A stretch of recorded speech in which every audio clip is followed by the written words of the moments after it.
ఎవరన్నా పరీక్షల్లో ఫెయిల్ అయితే బాగా దుఃఖంగా ఉంటారు. ఫెయిల్ అయిపోయాను అనేటువంటి బాధ ఉంటుంది వాళ్ళకి. అయితే పరీక్షల్లో ఫెయిల్ అయిన వాడికి ఎక్కడ ధైర్యం వస్తుందంటే, ఎక్కడ ఆదరణ దొరుకుద్దంటే, ఇంకోటి ఫెయిల్ అయినవాడు కనబడితే నాలాంటి వాడు ఇంకోటి ఉన్నాడు అనేసి చాలా ధైర్యం వస్తుంది. అది మానవ నైజం. పిప్పి పన్నుతో బాధపడుతున్నవాడు ఎప్పుడు ఆదరణ పొందుతాడంటే, ఇంకోటి ఎవడైనా వచ్చి నాకు కూడా 2 ఉన్నాయి అంటే విపరీతమైనటువంటి ఆదరణ ఉంటుంది. ఓకే, ఈరోజు నేను మీతో మాట్లాడేటువంటి విషయాలు నా అనుభవాలు, నా పోరాటాలు, నా జీవితం. కాబట్టి నేను చెప్పేటువంటి మాటలతో మీరు ఆదరణ పొందాలి అని అనుకుంటున్నాను. అయితే నేను ఆదరణ ఎలా పొందానో అదే విషయాన్ని మీతో కూడా పంచుకుంటాను. అది మనం చేసేది.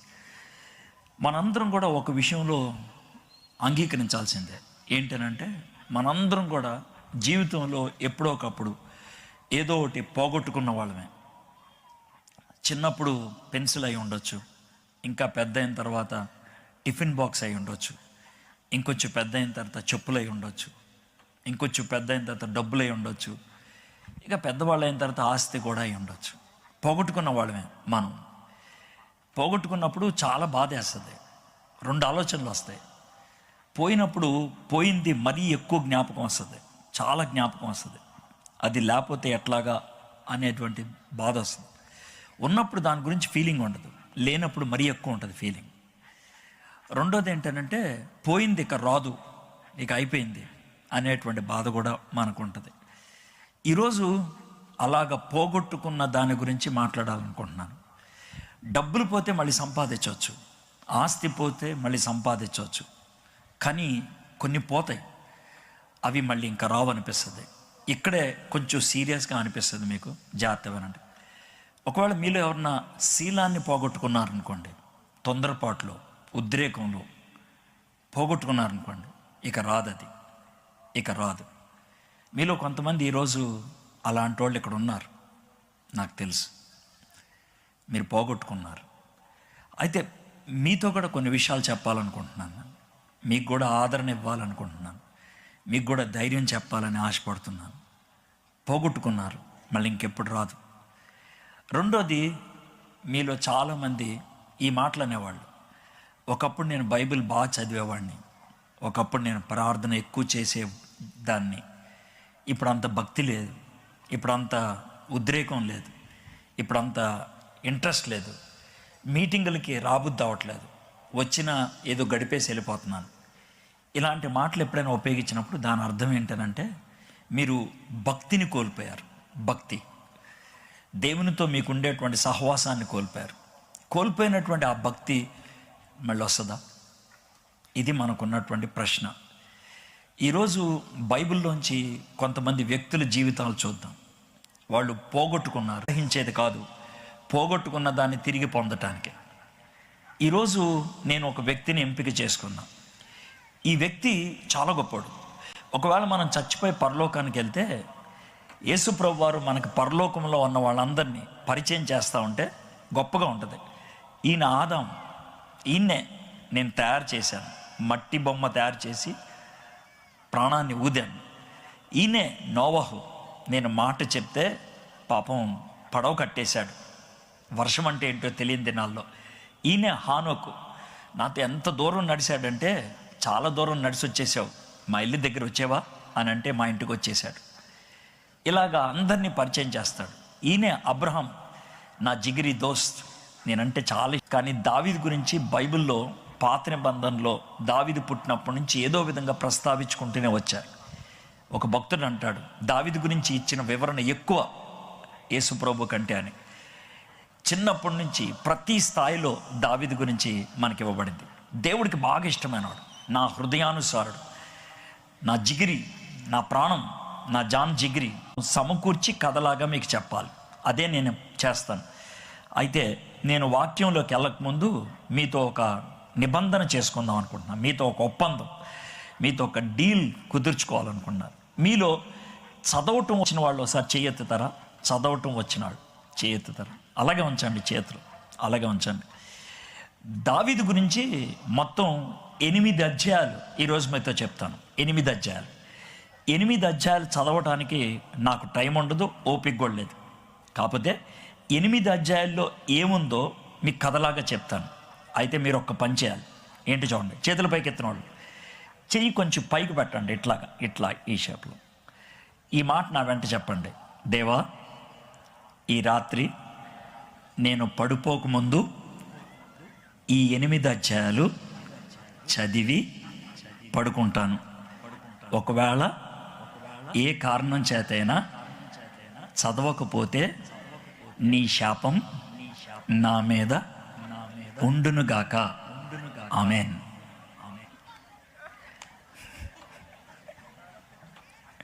మీ ఇష్టమే కాదు, నాకేం సంబంధం లేదు. చెప్పించడం నా వంతు అయిపోయింది. ఆ 8 అధ్యాయాలు మీకు పెద్ద కష్టం ఉండదు, ఎందుకంటే నేను స్టోరీ చెప్తాను కదా. మీరు చదివేస్తే చాలా సులభంగా అర్థమైపోతూ ఉంటుంది, చాలా సునాయాసంగా వెళ్ళిపోద్ది. 8 అధ్యాయాలు చదవటానికి నాలాంటి వాడికి 20 నిమిషాలు పట్టుద్ది, అంతే. 20, అంతకంటే ఎక్కువ టైం పడుతుంది. ఎక్కువసేపు పడుతుంది అనుకోక్కర్లేదు, చాలా సులభం. ఆ 8 అధ్యాయాలు మీరు చదువుతారని నేను నమ్ముతున్నాను. ఇప్పుడు మనం స్టోరీలోకి వెళ్దాం. దావీదు ఎలాగా మనలో ఒకడిగా ఉంటాడో ఆలోచిద్దాం. దావీదు చిన్నప్పుడు వాళ్ళ అమ్మ నాన్న అతని పెద్ద విలువ ఇవ్వాల. నేను ఎందుకని ఈ మాట చెప్తున్నానంటే, మీలో కొంతమంది ఇక్కడ కూర్చున్న వాళ్ళు ఏమంటారంటే, మా అమ్మకి మా నాన్నకి నేను ఇష్టం లేదు అని అంటారు. ఒకవేళ అలాంటి వాళ్ళు అయితే దావీదు కూడా అలాంటి వాడే. ఎందుకో చెప్తాను. దావీదు వాళ్ళ నాన్నగారి దగ్గరికి సమూయేలు అనే ఒక ప్రవక్త వచ్చాడు. వచ్చి, ఇశ్రాయేలీల రాజు మీ ఇంట్లోనే ఉన్నాడంట, మీ ఇంట్లో కొడుకులందరినీ తీసురా అన్నాడు. తెచ్చాడు. ఒక్కొక్క కొడుకు మీద చేయి పెట్టి ప్రార్థన చేస్తున్నాడు. సమూయేలు ఈ కొడుకు కాదు, ఈ కొడుకు కాదు, ఈ కొడుకు కాదు. చివరికి ఏమంటాడంటే, ఇంకెవరిని అన్నారా అని అడుగుతాడు దావీదు వాళ్ళ నాన్నే. ఎవళ్ళేడా కొంచెం ఆలోచించండి అంటే, ఉన్నాళ్ళే ఒకడు పనికిమాలినోడు, గొర్రెలు కాసుకుంటూ ఉంటాడు, చిన్న కుర్రోడు, ఆడున్నాడు ఒకడు అని అంటే, అని పట్టుకురండి అని అన్నారు. సమూయేలు చెప్తే పట్టుకొచ్చారు. దావీదు మీద సమూయేలు చెయ్యేస్తే దేవుడు చెప్పాడు ఇతనే అనేసి. అంటే ఇప్పుడు మీకు అర్థం అవ్వాలి, సొంత తండ్రి నాకు కొడుకున్నాడని దావీదు గురించి చెప్పడానికి ఇష్టపడలా. సొంత తండ్రి దావీదుని గొప్పగా చెప్పడానికి ఇష్టపడలా. అంత పరిస్థితుల్లోంచి దేవుడు తీసుకొచ్చాడు దావీదుని. మీ ఇంట్లో ఎవరైనా నాకు విలువ లేదు, నన్ను గుర్తించరు, మా ఇంట్లో నన్ను ప్రేమించరు అని అంటే కనుక, దావీదు కూడా అలాంటి పరిస్థితుల్లోంచి వచ్చినవాడే. ఇంకొంచెం పెద్ద అయిన తర్వాత దావీదు వాళ్ళమ్మ అన్నోళ్ళ దగ్గరికి పంపించింది, టిఫిన్ క్యారియర్ ఇచ్చి పంపిస్తే, రాయ్ ఎవడు రమ్మన్నాడు రా నేను ఇక్కడే, ఆ గొర్రెలన్నీ ఎక్కడ వదిలేసి వచ్చావు అని అన్నలు తిట్టారు. అన్నలు యుద్ధంలో ఉన్నారు, దావీదు టిఫిన్ తెచ్చాడు, తిట్టాడు. పాపం మనోడు బాధపడ్డాడో లేదు తెలియదు మనకి. ఆ యుద్ధంలో దావీదే గొలియాతుని చంపాడు. కానీ అన్నోళ్ళు ఎలాంటి మాటలు అన్నారో చూడండి. అంటే చిన్నప్పుడు తండ్రి చీ కొట్టాడు, కొంచెం పెద్ద అయిన తర్వాత అన్నలు చీ కొట్టారు. దావీదు గొలియాతుని చంపేసిన తర్వాత ఊర్లో అంతా పెద్ద పెద్ద డైలాగులు, కటౌట్లు. ఏమన్నా తెలుసా? సౌలు గొప్పోడు, సౌలు కంటే 1000 రెట్లు దావీదు గొప్పోడు. సౌలు మహానుభావుడు, చాలా గొప్ప మహానుభావుడు దావీదు అని ఊరంతా చెప్తా ఉంటే ఎవరికి కోపం వస్తుంది? సౌలుకి. సౌలు కుళ్ళు పుట్టుకొస్తుంది. ఎంత కుళ్ళు పుట్టుకొచ్చిందంటే, సౌలు ఈ నెట్లాగైనా సరే చంపేయాలి అనుకున్నారు. మానవులకి అతి భయంకరం ఏంటంటే తెలుసా? కుళ్ళు వస్తే నిద్ర పట్టదు, కుళ్ళు వస్తే అన్నం తినబుద్దేదు, కుళ్ళు వస్తే ఆనందించబుద్ధి అవదు, కుళ్ళు వస్తే మనకు అసలు ఏం చేయబుద్ధి అవదు. సౌలుకి కుళ్ళు వచ్చింది దావీదు మీద, అందుకని చంపేద్దాం అనుకున్నాడు. కుళ్ళుతో పాటు భయం కూడా ఉంది. ఏంటా భయం అంటామేమో, సమూయేలు చెప్పాడు నీ తర్వాత రాజు దావీదని. మరి నా తర్వాత దావీదు రాజు అయితే మరి నా కొడుకు ఏమవుతాడు? యోనాతాన్. నా కొడుకు ఎక్కడవుతాడు? భయం అన్నది కుళ్ళు ఉంది, దాంతో దావీదుని చంపేద్దాం అనుకున్నాడు. చిన్నప్పుడు తండ్రి చీ కొట్టాడు, పెద్ద అయిన తర్వాత అన్నలు కాదన్నారు, ఇంకా పెద్ద అయిన తర్వాత రాజే చంపేద్దాం అనుకున్నాడు. ఇప్పుడు మీకు అర్థమైపోవాలి దావీదు పరిస్థితి ఎంత భయంకరమైందో. అలాంటి పరిస్థితుల్లో దావీదు పారిపోయాడు. ఎవరి దగ్గర నుంచి? సౌలు దగ్గర నుంచి. ఎందుకంటే సౌలు చంపేయడానికి వస్తున్నాడు. ఇలా పారిపోయి ఓ పెద్ద గుహ ఉంటే ఆ గుహలోకి వెళ్ళి దాక్కున్నాడు దావీదు. సౌలు కూడా పరిగెత్తుకుంటూ వచ్చి ఆ గుహలోకే వచ్చాడు. లోన బిక్కుమంటూ కూర్చొని ఉంటాడు దావీదు. సౌలు వచ్చాడు, దావీదు కనబడలేదు. చాలా పెద్ద గుహ. పడుకొని నిద్రపోయాడు. బాగా అలసిపోయాడేమో, పడుకొని నిద్రపోయాడు. ఈ ఈటె అన్నది ఉంటుందే, పొడుగ్గా బాణం లాంటిది, అది పక్కన పెట్టుకొని పడుకున్నాడు సౌలు. ఈయన జోలికి నేను వెళ్ళను, ఈయన అభిషక్తుడు, దేవుడు చూసుకుంటాడు, నాకెందుకు అని వెళ్ళిపోయాడు. అక్కడి నుంచి వెళ్ళిపోయి దావీదు కబురు పెట్టాడు సౌలుకి, సౌలా రాజా, నిన్ను చంపడం పెద్ద విషయం కాదు, నువ్వు పడుకొని నిద్రపోతున్నావు, నీ ఈటని ఎత్తుకొని వస్తే నీకే తెలియదు, దాంతో పొడిసి చంపేస్తే అయిపోయి ఉండేవాడు. కానీ ఎందుకు చంపలేదు తెలుసా? నేను నిన్ను శత్రువులాగా చూస్తలేదు, నీ మీద నాకేమీ ద్వేషము, కోపము, కుళ్ళు అలాంటిదేమీ లేదు. రాజా, ఎందుకు నా గురించి అట్లా ఆలోచిస్తావు అన్నాడు. కొన్ని రోజులు సౌలు సర్దుమణిగా ఉన్నాడు. కానీ మళ్ళీ అటాక్ స్టార్ట్ అయింది. దావీదుకి ఏం చేయాలో అర్థం కాక సౌలుకి ఇష్టం లేనటువంటి, సౌలుకి శత్రువు అయినటువంటి ఫిలిస్తీన్ల దేశంలోకి వెళ్ళిపోయి దాక్కున్నాడు. ఎందుకంటే సౌలు అక్కడ రాడు కదా. అక్కడికి వెళ్తే అక్కడ ఓ రాజుగారు ఉన్నారు. ఆ రాజుగారి పేరు అకీష్. రాజుగారు నేను మీ దేశంలో ఉంటాను సార్, శరణార్థుడిగా ఉంటాను సార్, సరే ఉండు, కానీ ఎక్కువ తక్కువ ఏమైనా చేసావా ఇరగబాదేస్తా అని బెదిరించాడు. సరే దావీదు అలాగే ఉంటున్నాడు. చిన్న పనులు బాగా చేశాడు దావీదు. రే, వాళ్ళిద్దరు కొట్టుకుంటున్నారు, కొంచెం ఏమన్నా చూడు, వీళ్ళిద్దరి మధ్యన ఏదో వివాదం ఉంది, కొంచెం చూడు అంటే దావీదు నమ్మకంగా వెళ్ళి అన్ని పనులు చేస్తూ ఉండేవాడు. ఒకరోజు అకీష్ అంటాడు, దావీదు నువ్వు నమ్మకస్తుడివా, బాగా పని కలిగినోడు కూడా, ఓ పని చేస్తావేంటి చెప్పండి రాజుగారు, నువ్వు నాకు బాడీగార్డ్గా ఏమైనా ఉంటావా అని అంటే, అంతకంటే ఇంకేమన్నా సార్, ఖచ్చితంగా ఉంటాను సార్ అని బాడీగార్డ్ అయిపోయాడు. ఎంత దౌర్భాగ్యం చూడండి. దేవుడేమో దావీదుని దేనికి అభిషేకించాడు? రాజు అవడానికి. దావీదు దిక్కుమాలిన పరిస్థితి, ఎక్కడికి వెళ్ళాడు? ఒక రాజుగారికి బాడీగార్డ్ అయ్యాడు. ఎందుకయ్యాడు? ఇదంతా మనం చూద్దాం. సరే, ఈ అకీష్ అనే ఫిలిస్తీన్ రాజు ఉన్నాడు కదా, ఈ రాజుగారితో కలిసి ఇంకో నలుగురు మొత్తం సౌలు మీద యుద్ధానికి వస్తారు. ఇది మొదటి సందర్భం, దీన్ని మీరు జాగ్రత్త గుర్తుపెట్టుకోవాలి. సమూయేలు మొదటి గ్రంథం 29-30, ఈ 2 అధ్యాయాలు. మొదటి సమూయేలు 29-30. ఓసారి ఇలా చదువుతుంటే ఒక అమ్మాయి గబగబా అరిసింది, సార్ సౌలు గ్రంథంలో సమూయేలు గ్రంథం మొదటి పుస్తకంలో 29వ అధ్యాయానికి 30 అధ్యాయాలు వేశారు, 30 వచనం. 29వ అధ్యాయంలో 30 వచనం చెప్పట్లా, 29వ అధ్యాయం 30 అధ్యాయం. ఈ 2 అధ్యాయాల్లో మీకు ఈ సన్నివేశం కనబడుతుంది. ఆ స్టోరీ అంటే మీకు చెప్తాను. స్టోరీ అంటే అక్కడక్కడ 2-3 వచనాలు మాత్రం మీకు చదివి వినిపిస్తాను అంతే. ఈ 5 రాజులు, ఫిలిస్తీన్ రాజులు యుద్ధానికి వెళ్తారు సౌలు మీదకి. దావీదు కూడా వెనకాల వస్తూ ఉంటాడు. దావీదు అంటాడు అకీష్తో, ఆ సౌలుగాడు అంటే నాకు పిచ్చ కోపం, వాడు నన్ను చాలాసార్లు చంపడానికి ప్రయత్నం చేశాడు, నేను కచ్చి తీర్చుకుంటా, ఇదే టైం, నాకు అవకాశం అని అంటే సర్రా అంటాడు. వెనకాల వస్తూ ఉంటాడు దావీదు. వీళ్ళు ముందు వెళ్తూ ఉంటారు. ఈ ఫిలిస్తీన్ రాజులు ఉంటారు కదా, ఆ రాజుల్లో ఒక రాజు అకీష్తో, బాబు వెనకాల ఎవడో వస్తున్నాడు మీ వాళ్ళు అంటే, అవును సార్, ఆయన పేరు దావీదు. ఎవడాడు సార్? దావీదు హిబ్రిడే సార్, యోధా మతానికి చెందినోడే, కానీ మనోడే, చాలా నమ్మకమైనోడు, నా దగ్గర ఉంటున్నాడు, నా బాడీగార్డ్లే, నా సెక్యూరిటీ ఆఫీసర్గా ఉంటాడు, వాడికి కూడా సౌలు అంటే పడదంట, చంపడానికి వచ్చాడు అని అంటే, ఆ ఫిలిస్తీన్ రాజు, నీకేమన్నా పిచ్చా, నీకేమన్నా మెంటలా, నీకేమన్నా బుర్రపోయిందా, అదేంటి సార్ అలా అంటున్నారు? ఆడు ఆ సౌలుకి చెందినోడు. అక్కడికి వెళ్ళిన తర్వాత ఫ్లేట్ ఫిరాయిస్తే, అక్కడికి వెళ్ళిన తర్వాత పరిస్థితులు మారితే, ఆడు ముందు నుంచి ఈడు వెనక నుంచి ఇద్దరు వాళ్ళు మనల్ని వేసేస్తారు తెలుసా, పిచ్చేసాలేస్తున్నావా ఆడు పంపించే వెనక్కి అని అన్నాడు. సార్ పంపించే అని, ఆడిని వెనక్కి పంపించకపోతే నీ సంగతి చూసుకోవాల్సి వస్తుంది అని అంటే, అకీష్ ఏం చేయాలో అర్థం కాక దావీదు దగ్గరికి వెళ్తాడు. అయ్యగారు, దావీదు గారు, మీరంటే మాకు చాలా ఇష్టం, నమ్మకమైన వాళ్ళు, నా సెక్యూరిటీ గార్డ్, నా ప్రాణమే నీ చేతుల్లో పెట్టాను, కానీ ఇక్కడ పరిస్థితులు ఒప్పుకోవట్లేదు, నువ్వు ఇంటికి వెళ్ళిపోవాలి, ప్లీజ్ ఇంటికి వెళ్ళిపోవాలి అని అంటే, దావీదు అన్న మాట ఓసారి విందాం మనం, బాగుంటుంది. దావీదు అన్న మాట సమూయేలు మొదటి గ్రంథం 29వ అధ్యాయం 8వ వచనం. సమూయేలు మొదటి గ్రంథం 29వ అధ్యాయం 8వ వచనం, 29, 30 ఈ 2 అధ్యాయాలు చదవమన్నాను. దాంట్లో కొన్ని వచనాలు చూస్తాను నేను, కానీ ఆ 2 అధ్యాయాలు మీకు చదివితే నేను చెప్పిన స్టోరీ అంతా మీకు చక్కగా అర్థమవుతుంది. అయితే చదువుదాం. 8వ వచనం, దావీదు ఏమంటున్నాడు చూద్దాం.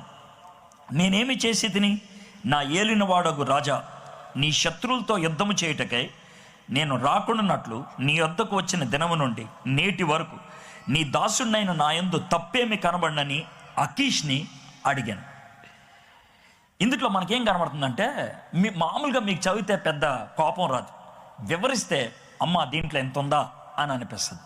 ఏంటనంటే, దావీదు అకీష్ అనే ఫిలిస్తీన్ రాజుని ఏమని పిలుస్తున్నాడు? నా ఏలినవాడగు రాజా.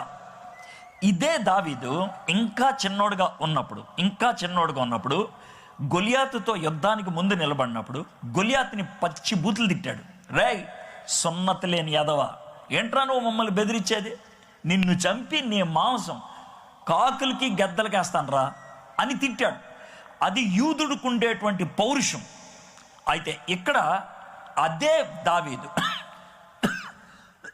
ఫిలిస్తీన్ల రాజు దగ్గరికి వచ్చి నా ఏలినవాడగు రాజా, ఎంత ఘోరమో చూడండి. ఎందుకు అంత దయనీయమైన పరిస్థితికి వచ్చేసాడు దావీదు? ఎందుకు అంత దిగజారిపోయాడు?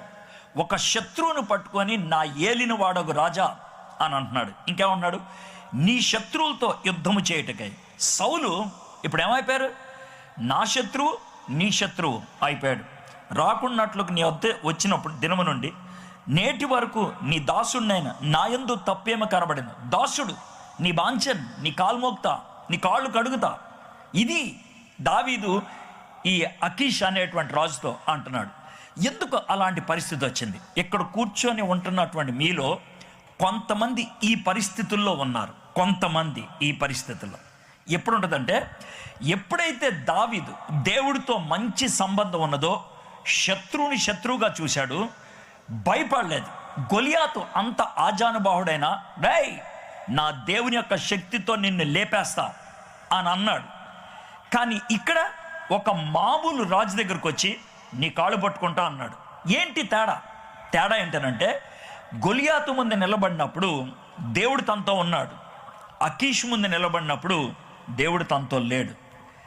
దేవుడు నీతో లేకపోతే ఎవరికైనా భయపడతావు. దేవుడు నీతో లేకపోతే ఎవరికైనా భయపడతావు. పచ్చి భాషలో చెప్పాలంటే, దేవుడు భయం లేకపోతే ప్రపంచంలో ఎవడి సంకైనా నాకుతావు, నువ్వు ఎవడ కాళ్ళ మీదైనా పడతావు. నువ్వు లేకపోతే నాకు బతుకు లేదు, నువ్వే నా దైవం, నువ్వే నాకు సమస్తం అని అడ్డగోలు మాటలంటారు, కాళ్ళు పట్టుకుంటారు, ఏమైనా చేస్తారు. దావీదు ఒక శత్రు రాజు దగ్గరికి వెళ్ళి నీ కాళ్ళు పట్టుకుంటా, నీ పనోణ్ణి, నీ దాసుణ్ణి, ఇలాంటి మాట ఎందుకు ఉపయోగించాల్సి వచ్చింది? దేవుడితో బంధాన్ని తెంచుకున్నాడు, దేవుడితో సహవాసాన్ని తెంచుకున్నాడు, దేవుడితో మాట్లాడటం మానేశాడు, దేవుడి మీద ఆనుకోవటం మానేశాడు. దేవునితో సంబంధం, దేవునితో సహవాసం అనేది ఇంటర్నెట్ లాంటిది, కరెంటు లాంటిది. అదేంటంటేనేమో నిన్న ఉన్న కరెంటు ఈరోజు పనిచేయదు, నిన్న కరెంటు నిన్నే పనిచేస్తుంది, ఈరోజు పనిచేయదు. ఇంటర్నెట్ పావు గంట క్రితం ఉన్నది ఇప్పుడు పనిచేయదు. పావు గంట క్రితం ఇంటర్నెట్ ఉంటే లైవ్ వస్తుంది, ఇప్పుడు లేకపోతే రాదు. పావు గంట క్రితం ఉంది కదా అంటే ఉందే, ఇప్పుడు లేదు కదా. దేవునితో సహవాసం ఉంటేనే ధైర్యం వస్తుంది. దేవుడితో సహవాసం కోల్పోతే నువ్వు ఎంత పోటుగాడువైనా, నీకెంత గొప్ప వాక్యం తెలిసినా, నీ ద్వారా గొప్ప కార్యాలు జరిగినా భయపడిపోతావు. దావీదు గొలియాతుని చంపాడు, అడవి మృగాల్ని చంపాడు, సౌల్ని ఒంటరిగా ఎదుర్కోవడానికి ఇష్టపడ్డాడు. ఇక్కడ ఒక శత్రు రాజు దగ్గరకు వచ్చి నీ దాసుణ్ణి అంటున్నాడు. మీలో కొంతమంది ఈరోజు ఆ స్థితిలో ఉన్నారు.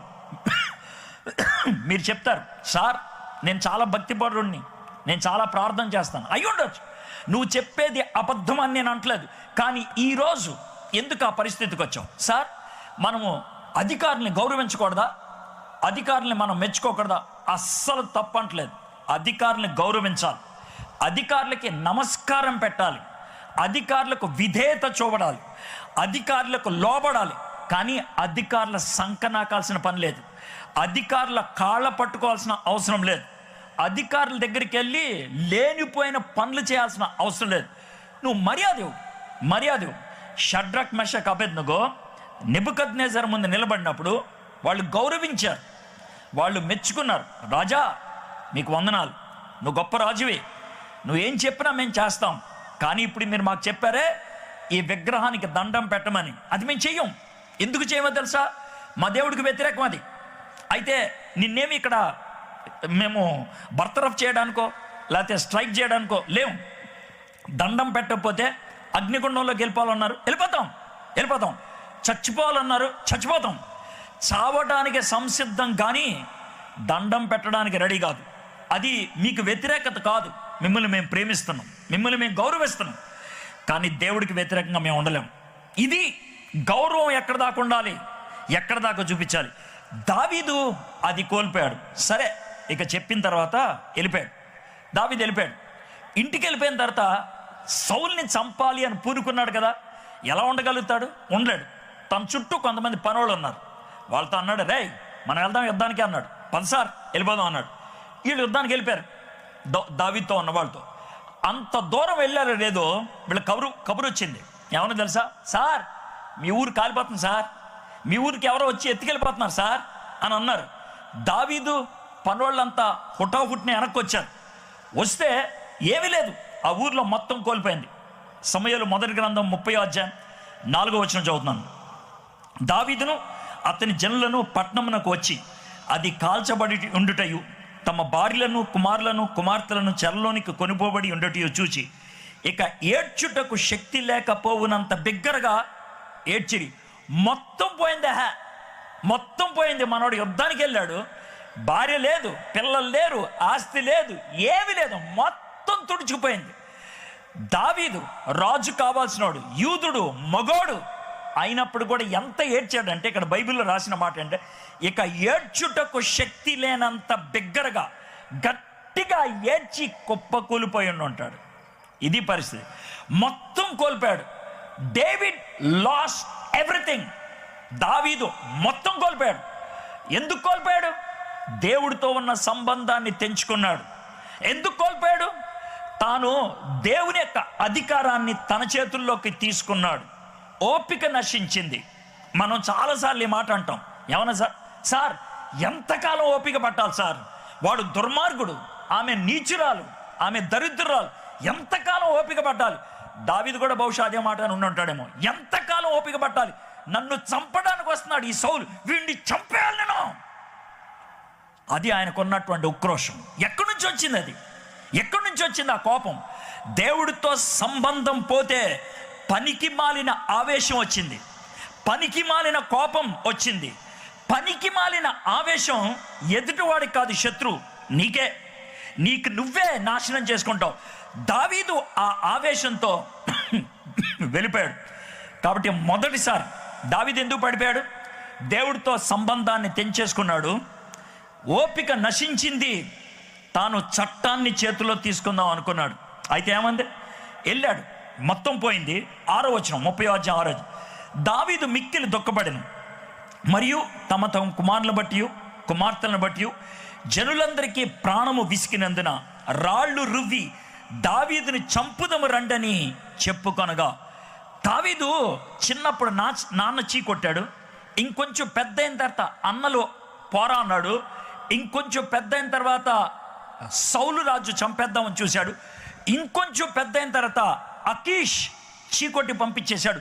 ఎవడు లేడిక, దావీదుకి ఎవడలేడు. 10 మందో 15 మందో ఉన్నారు. వాళ్ళు ఇప్పుడు రాళ్ళు తీసుకున్నారు. ఎందుకు? దావీదును కొడతానికి.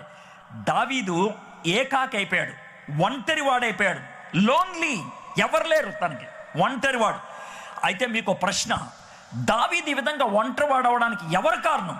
ఎవరు చేశారు ఆయన ఒంటరివాడుగా? నేను చెప్పే మాట మీకు పిచ్చే కొద్ది ఇలా కూడా జరుగుద్దా అని. దావీదుని ఒంటరివాడుగా చేసింది దేవుడు. ఎందుకు సార్ దేవుడు ఒంటరివాడుగా చేశాడు? దేవుడు ఎందుకు ఒంటరివాడుగా చేశాడంటే, దావీదు ఒంటరివాడైతే దేవుడి వైపు తిరుగుతాడు, ఒంటరివాడైతే దేవుణ్ణి ఆశ్రయిస్తాడు, ఒంటరివాడైతే దేవుని కాళ్ళు పట్టుకుంటాడు. దావీదు మనుషులు కాళ్ళు పట్టుకుంటే పనవ్వదు, మనుషులు కాళ్ళు పట్టుకుంటే ఆయన రాజు అవ్వడు. దేవుడు కాళ్ళు పట్టుకుంటే రాజు అవుతారు. నీ జీవితంలో జరగాల్సింది ఎందుకు జరగట్లేదు తెలుసా? మనుషుల్ని ఆశ్రయించావు, మనుషుల్ని అధికారుల్ని నమ్ముకున్నావు. దేవుడిని నమ్మితే, దేవుడి మీద ఆనుకుంటే దేవుడు ఆలోచించిన పని నీ జీవితంలో జరుగుద్ది. కానీ ఈరోజు అది ఎందుకు జరగట్లేదు? ఎందుకంటే మనుషులు కాళ్ళు పట్టుకున్నాడు. అందరూ వదిలేస్తే రాళ్ళు చేత్తో పట్టుకుంటే దావీదు ఏం చేశాడు? దావీదు తన దేవుడైన యెహోవాను బట్టి ధైర్యము తెచ్చుకొని దావీదుకి వెంటనే బుద్ధి వచ్చి ఎటు చూడటానికి లేక పైకి తలెత్తి, దేవా నన్ను క్షమించు. దావీదు ఆ మాట అన్నప్పుడు క్షణాలలో దేవుడు పనిచేయడం మొదలుపెట్టాడు. స్విచ్ నొక్కిన 5 నిమిషాలకు లైట్ వెలగదో, స్విచ్ నొక్కిన మరుక్షణం లైట్ వెలుగుద్ది. అది మనకు తెలిసిందే. దేవుడు మన చేతిలో స్విచ్ పెట్టాడు. ఏంటా స్విచ్? అడుగు అనే స్విచ్. ఆ స్విచ్ నొక్కితే దేవుడు మాట్లాడటానికి రెడీ. దేవుడు స్విచ్ నీ చేతిలో పెట్టాడు. నువ్వు మనిషివి, జంతువు కాదు, పక్షివి కాదు, నువ్వు మనిషివి కాబట్టి నీకు స్వేచ్ఛనిచ్చాను కాబట్టి నీ చేతిలో స్విచ్ పెట్టాను. ఈ స్విచ్ నొక్కితే నా దగ్గరకు వస్తుంది వర్తమానం. అది ఎంత అద్భుతం! నువ్వు స్విచ్ నొక్కు, నేను పనిచేస్తా. నువ్వు స్విచ్ నొక్కు, నీ మాటకి నేను జవాబిస్తా. మనోళ్ళకి ఎంత ఒళ్ళు బద్ధకం అంటే, ఎంత గర్వం అంటే, స్విచ్ నొక్కరు, ఎవడికో చెప్తారు. పాస్టర్ గారు మా గురించి ప్రార్థన చేయరా, మీకు 10,000 ఇస్తాను. అయ్యగారు మా గురించి ప్రార్థన చేయరా, మీకు 5,000 ఇస్తాను. సిగ్గులేని ఎదవలో దేవుడు స్విచ్ నీ చేతిలో పెడితే ఇంకెవడికో ఇవ్వడానికి బుద్ధి లేదా? అన్నం తింటున్నారా, పెంట తింటున్నారా? మీరు నన్ను అడుగు అని దేవుడు అంటే ఇంకెవడితోనో అడిగిచ్చేటువంటి దిక్కుమాల బుద్ధి ఎక్కడి నుంచి వచ్చింది నీకు? ఎవడిచ్చాడు నీకు? దావీదు అలా చేయలేదు. దేవా అని ప్రార్థన చేశాడు. దేవుడు వెంటనే కనికరించి, దావీదు టెన్షన్ పడద్దు, నేను నిన్ను నడిపిస్తాను, నీకు సహాయం చేస్తాను అని కొన్ని పద్ధతులు ఉపయోగించి, నీ భార్య పిల్లలు లేరు కదా, ముందు వాళ్ళ దగ్గరికి వెళ్ళు అని అన్నాడు. దావీదుకి భార్యను ఎతకడానికి ఎటు వెళ్ళాలో తెలీదు, పిల్లల్ని ఎతకడానికి ఎటు వెళ్ళాలో తెలీదు. కానీ దేవుడు చెప్పాడు కదా, వెళ్ళిపోతా ఉన్నాడు. దేవుని మాట మీద వెళ్తే పని జరిగే పద్ధతి అద్భుతంగా ఉంటుంది. అది ఇక్కడ కనబడుతుంది. దావీదు నడుచుకుంటూ వెళ్ళాడు. కొంచెం దూరం వెళ్ళిన తర్వాత ఎవడో దెబ్బలు తగిలి కింద పడిపోయి ఉన్నాడు. యుద్ధానికి వెళ్ళేవాళ్ళు దెబ్బలు తగిలిన వాడు ఎవడని కనబడితే ఆడు జోలికి వెళ్ళరు. కానీ దావీదు వాడి దగ్గరికి వెళ్ళి, అంటే దావీదు మనుషులు, ఏం బాబు ఎవరు నువ్వు అన్నారు. సార్ దెబ్బలు తగిలి అన్నారు. డై ఇది కట్లు కట్టండి రా, కొంచెం ద్రాక్షారసం అయి తాపించండి, రొట్టె ఇవ్వండి అన్నారు. శక్తి వచ్చిన తర్వాత అతను అడిగాడు, బాబు నువ్వు ఎవరివే? సార్ నేను అమాలేకేంటి సార్. అవునా, ఏంటి పని ఏంటి? సార్ ఇక్కడ ఒక ఊరు ఉంది కదా, ఆ ఊరిని తగలబెట్టేసి వెళ్తున్నాం సార్ మేమే. అయితే నాకు దెబ్బలు తగిలింది, అది వదిలేశారు. ఆ ఊరు ఎవరిదే? దావీదే. ఆ దావీదు ఊరు తగలబెట్టి వెళ్ళిపోతున్నవాడు దెబ్బ తగిలి అక్కడ పడిపోయి ఉన్నాడు. అయితే దావీదు అన్నాడు, ఆ ఊరు మాదే. వీడికి విపరీతమైన భయం వచ్చింది. అయ్యగారు ఏం టెన్షన్ పడద్దో, నిన్నేం చేయను, కానీ నువ్వు నాకు సాయం చేసి పెట్టాలి. చెప్పండి సార్, మీకేం సాయం కావాలో చేస్తాను. ఏమి లేదు, నా భార్యల్ని పిల్లల్ని ఎత్తుకెళ్ళిపోయారు వాళ్ళు. ఎక్కడికి వెళ్ళారో తెలుసు, తీసుకెళ్తాను రండి. దేవుడు మాట చొప్పున వెళ్తే శత్రువు సహాయం చేయడానికి వచ్చాడు. యెహోషువ దేవుడు మాట చొప్పున వేగురు వారిని పంపిస్తే సహాయం చేయడానికి వచ్చింది ఒక వేశ్య. దేవుని మాటతో వెళ్తే నీకు సహాయం ఎలా వస్తుందో ఊహించలేవు. లా జవాబ్, ఆశ్చర్యపోతావు. ఆసం, ఇదేంట్రా ఇలాగ దేవుడు సహాయం చేశాడని ఊహించలేని పద్ధతిలో దేవుడు నీకు సహాయం చేస్తాడు. ఎప్పుడు? దేవుని మాట మీద వెళ్తే. దావీదు అలాగే వెళ్ళాడు, సహాయం దొరికింది. వెళ్ళాడు, భార్యలు పిల్లల్ని ఎత్తుకెళ్ళిన అమాలేకీలు కనబడ్డారు. మనోడు తను గొప్ప రాజు కదా, గొప్ప యుద్ధం చేసేవాడు కదా, చంపేసి భార్యల్ని పిల్లల్ని వెనక్కి తెచ్చుకున్నాడు. 18వ వచనం చూద్దాం. సమూయేలు మొదటి గ్రంథం 30వ వచనం. ఈలాగున దావీదు అమాలేకులు దోచుకొని పోయిన దానంతటిని తిరిగి తెచ్చుకొని, నాకు ఈ మాట నచ్చింది, డేవిడ్ రికవర్డ్ ఆల్. దావీదు పోగొట్టుకున్న ప్రతి దాన్ని వెనక్కి తెచ్చేసుకున్నాడు. ఎవ్రీథింగ్. భార్యలు వెనక్కి వచ్చేసారు, పిల్లలు వెనక్కి వచ్చేసారు, ఆస్తి వెనక్కి వచ్చేసింది. Nothing is lost. ఏది పోగొట్టుకోలేదు. బాగుంది. మన జీవితంలో ఎప్పుడు ఇలా జరిగితే కనుక బాగానే ఉంటుంది.